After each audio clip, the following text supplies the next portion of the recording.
ஒரு புதுசா ஒரு ஆள் மோதிரம் வாங்கியிருக்கான் ஒரு கிராமத்துல.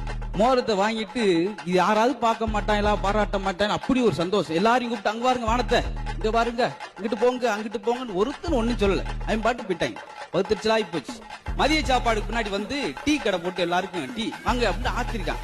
அப்பயாச்சும் மோதிரத்தை எவனாச்சும் பார்க்க மாட்டான்னு அப்பயும் ஒருத்தன் ஒண்ணு சொல்ல. நைட்டு படுத்திருந்தப்ப 3 மணிக்கு ஊர்ல 4-5 வீடு தீப்பிடிச்சு எரிஞ்சிருக்கு. பூரா ஓடி போய் தண்ணியை மோந்து ஊத்தி அமர்த்திக்கிட்டு இருக்காங்க. இங்கிட்டு ஓடுறாங்க, இங்கிட்டு ஒரு சில கிளை ஓடுது. இப்ப இடையில அப்பயாவது பாப்பாங்களான்னு சொல்லி அதுல ஒரு கிளை வந்து, என்னடா குமரேசா மோதிரம் புதுசா, அப்பயாச்சும் மோதிரத்தை எவனாச்சும் பார்க்க மாட்டான்னு அப்பயும் ஒருத்தர் ஒண்ணு சொல்ல. மாப்பிள்ளை எனக்கு பிடிச்ச மாதிரி இருக்கணும், பிடிச்ச மாதிரி இருக்கணும், மாப்பிள்ளை எனக்கு பிடிச்ச மாதிரி இருக்கணும், பிடிச்ச மாதிரி இருக்கணும், பிடிச்ச மாதிரி இருக்கணும், பிடிச்ச மாதிரி இருக்கணும்.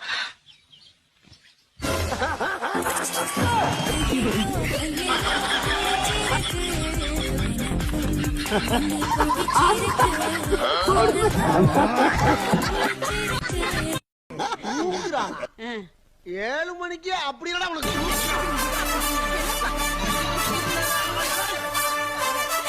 ஆனா இவருக்கு கடந்த 10 படங்கள், இப்பதான் கடைசி படம் ஜனநாயகன ஒரு ஆந்திரா சேர்ந்த ஒரு நிறுவனம் எடுக்குது. அதுக்கு முன்னாடி வரைக்கும் வாரிசு ஒரு குப்பை படம், அது வந்து இந்த இவன் எடுத்தாங்க, ஆந்திராக்காரங்க எடுத்தாங்க. மிக சிறப்பான முறையில ஒரு குடும்பமாக உட்கார்ந்து பார்ப்பதற்கான படம் தான் வாரிசு. ரொம்ப சிறப்பாவே வந்து விஜய் அவர்கள் நடிச்சு கொடுத்திருக்காங்க.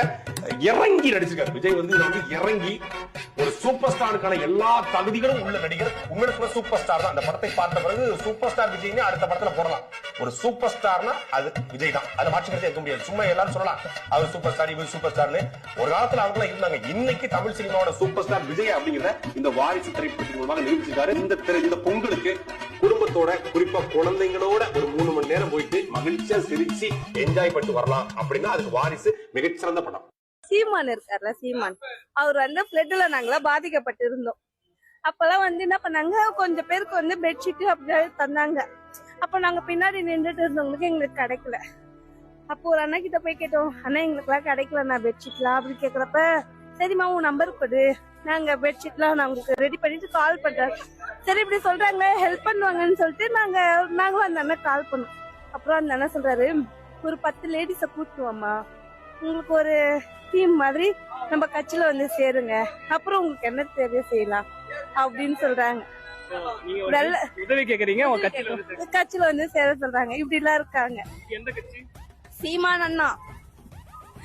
இது அவருக்கு தெரியும், பாக்கலாம். யாருக்கு? கண்டிப்பா சொல்லுங்க. உங்க கட்சியில சைதாப்பேட் தொகுதியில இருக்கிறவங்க இப்படி எங்களை கேட்டாங்க, நீங்க எவ்வளோ இது பேசுறீங்க, எல்லாரையும் நோஸ் கட் பண்ணி பேசுறீங்க, இந்த கேவலமான ஒரு விஷயம் உங்க கட்சியில அதுவும் சைதாப்பேட் தொகுதியில பண்ணாங்க, நாங்க போயிட்டு பிளட்ல பாதிக்கப்பட்டவங்க இதெல்லாம் போய் கேட்க போயிட்டு லாஸ்ட்ல எங்க கட்சியில சேருங்க, உங்களுக்கு இதெல்லாம் நாங்க செய்யறோம்னு சொல்லிட்டு கேவலமான ஒரு இது செஞ்சாங்க. ஏன் உனக்கு இந்த வேலை? நீ வாங்குற இந்த 10-5 பிச்சைக்கு இது தேவைதானா? ஒரு விளம்பரம் பாரு, செய்யறதையும் செஞ்சு விட்டு குடிக்கிறத பாரு, திருவிழாவில காணாம போன புள்ள மாதிரி. ஏய், உன்னை தெரியுண்டா எனக்கு. என்னென்ன வேலைக்கு எப்படி எப்படி முடிய டைப்பா மாத்துவேன்னு எனக்கு தெரியும். இதெல்லாம் நம்ம கிட்ட வேண்டாம் மகனே, போ போடா.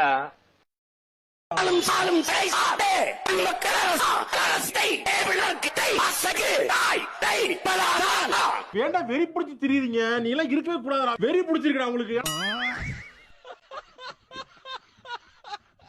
வாழ்க்கையில சில சமயத்துல ஏதாவது ஒரு முட்டு சந்த மாதிரி நின்றுவோம்ல, எங்கேயாவது சிரிச்சிட்டு கூட திவாகர் மேனஸ்ல 2 பேர்.